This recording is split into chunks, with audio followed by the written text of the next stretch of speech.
Hi, இன்னைக்கு ஒரு video பார்க்கலாமா? வாங்க பார்க்கலாம். இன்னைக்கு மாட்டுப் பொங்கல் அதுவும் என் மாமாவுக்கு படைப்பாங்க. அவருக்கு என்னென்ன படைச்சுன்னு பார்க்கலாமா? வாங்க. ஃபிஷ் எடுத்துக்கிட்டோம், அப்புறம் சிக்கனும் எடுத்துக்கிட்டோம்.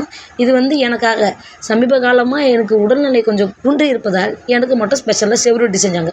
நம்ம எந்த வேலையும் செய்ய போகிறதில்ல, வேடிக்கை மட்டும்தான் பார்க்க போகிறோம். வழக்கப்படி எல்லா வேலையும் செய்ய போகிறது எங்கள் அத்தை மட்டும் தான். நம்மளுக்கு என்ன வேலை? வந்தோமா, கொஞ்சம் காய்கறி கட் பண்ணி கொடுத்தோமா, அப்புறம் ஜவ்வரிசி உண்டை செய்வோம். அதுக்காக கொஞ்சம் ஜவ்வரிசியை ஊற வச்சோமா, அதுக்கப்புறம் எங்கள் அத்தையை வேடிக்கை பார்த்தோமான்னு மட்டும்தான் இருந்தேன். எங்கள் அத்தையை பார்க்க கொஞ்சம் பாவமாக தான் இருக்குது. பட் ஆனால் பாவமாக இருக்குதுன்னு கிட்ட போனால் நம்மளையும் பாவமாக்கிடுவாங்களே, அதனால் இடையை பார்த்தேன். எனக்கு கொஞ்சம் பாவம் மூஞ்சி வச்சுட்டு தேங்காய் மட்டும் திருவி கொடுன்னு சொன்னாங்க. சரி போனால் போட்டுன்னு தேங்காய் மட்டும் திருவி கொடுத்தேன். எல்லா சமையலும் முடிஞ்சிருச்சு. படைக்கவும் ஆரம்பிச்சிடும். படைக்க போகும்போது எங்கள் நல்லவர் தான் படித்தார். படைக்கும் போதே பொண்ணு விடவே இல்லை. நானும் படைப்பேன்னு ஒரே அடம். அவள் படைக்கவே விட மாட்டா எங்களை எப்பயுமே. அதுக்கப்புறம் எங்கள் அத்தையும் படைக்க ஆரம்பிச்சிட்டாங்க. எங்கள் அத்தையும் படிச்சுட்டு எங்கள் மாமா கிட்ட கண்டிஷன் போட ஆரம்பித்தாங்க. நாங்கள் நல்லா இருக்கணும், என் பொண்ணு நல்லா இருக்கணும், எல்லாத்தையும் கண்டிஷன் போட்டு முடிச்சுட்டு அவருக்கு சாப்பாடும் வச்சிட்டோம். அவர் சாப்பிட்றாரே இல்லையா, இவர் சாப்பிட்டு